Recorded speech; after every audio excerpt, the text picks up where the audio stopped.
Salut, c'est Sana. Petite mise au point avant de commencer. Ceci est un GamerQuest spécial. Je suis en train de préparer l'épisode de Noël ainsi que la saison 2 entre autres. Et en lisant certains de vos commentaires, je me suis dit que ce serait une bonne idée de faire des GamerQuest au format mini avec peu de montage sur des jeux courts avec peu de matière à traiter dessus dans le but de vous aider à patienter entre les épisodes plus consistants de GamerQuest. En gros, ce qu'on fait déjà, mais en plus court. C'est ça. Cette vidéo a aussi pour le but de tester le format. Et pour ce premier épisode, j'ai organisé un vote sur Stropol depuis Discord, vu que j'ai pas encore accès à l'onglet communauté pour faire des sondages. Et parmi les jeux proposés, celui qui a été choisi est... Kirby's Dream Land sur Game Boy. En même temps, il n'y avait aucun suspense, vous avez tous vu le titre et la vignette de la vidéo. Donc, Kirby's Dream Land, jeu de mon enfance arrivé en 1992 sur Game Boy, via l'esprit créatif de Masahiro Sakurai, également créateur de Kid Icarus et de Super Smash Bros. Et ouais, c'est pas rien.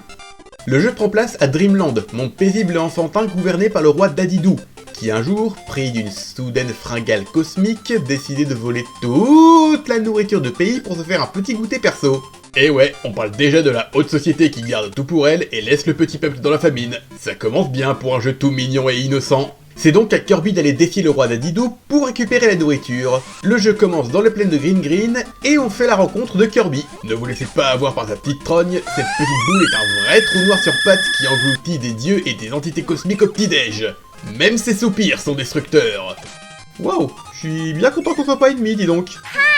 Le gameplay est tout simple, Kirby peut avancer, sauter, se gonfler pour voler comme un ballon, et aspirer ses ennemis pour les recracher comme des projectiles. Mangez-moi, mangez-moi, mangez-moi, mangez-moi, mangez-moi, mangez-moi.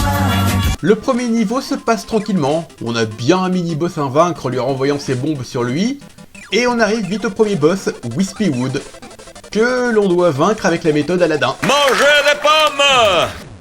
D'ailleurs, chaque niveau se termine par une petite danse de Kirby, avec ses clones. Et chaque niveau commence par une petite mise en scène toute mimi. Stage suivant, Castle Lololo, dans lequel on apprend qu'en plus de pouvoir aspirer n'importe quoi, d'avoir des soupirs explosifs et de maîtriser le multiclonage, Kirby peut aussi tout détruire rien qu'en son de sa voix en chantant. Faut savoir ce qu'il chante aussi.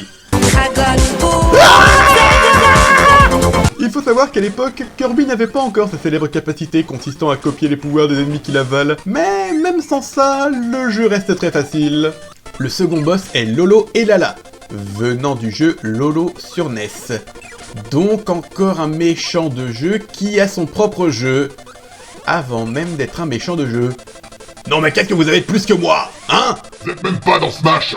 Niveau 3, l'île. Rien de spécial à dire dessus, si ce n'est qu'on y traverse des phases sous-marines pas franchement corsées. En tout cas, les musiques de ce jeu sont vraiment sympas. Elles font bien ressentir le côté joyeux et onirique de l'univers de Kirby.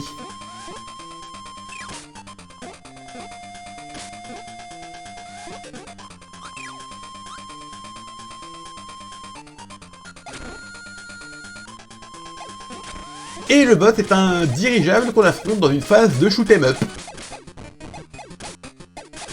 Niveau 4, le ciel. Encore un niveau très joli d'ailleurs. Mais... bizarre, je me souviens que quand j'étais petit, j'avais peur de ce niveau. Je sais plus du tout pourquoi. Oh, ça va sans doute me revenir pendant que je joue. Je me souviens aussi que j'avais du mal contre ce boss, Krako. Mais maintenant que je le refais, aujourd'hui, je le trouve plus simple qu'à l'époque.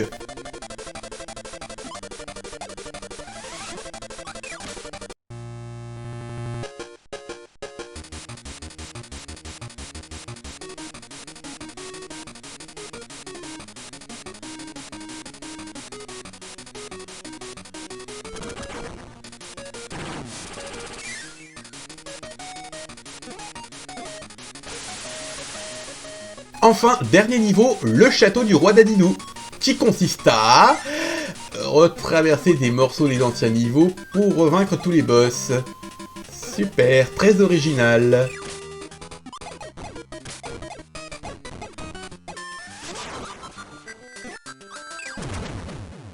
Et enfin, faire face au terrifiant roi Dadidou. Non, je déconne, c'est juste un gros pingouin avec un marteau. Eh, c'est carrément Sakurai lui-même qui me double. Alors un peu de respect. Pas dans cette vidéo, désolé. Le combat peut avoir l'air dur à première vue, mais en fait il est pas plus difficile que les précédents boss.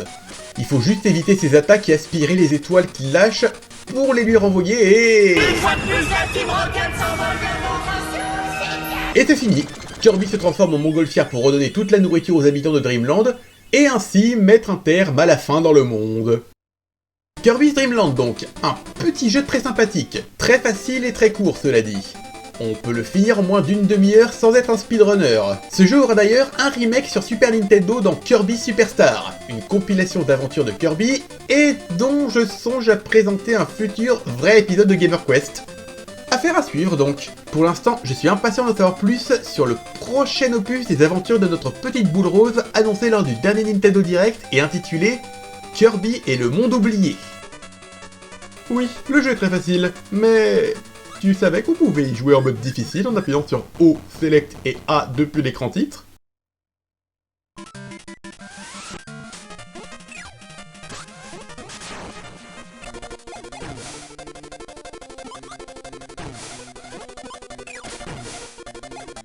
Je relève le défi.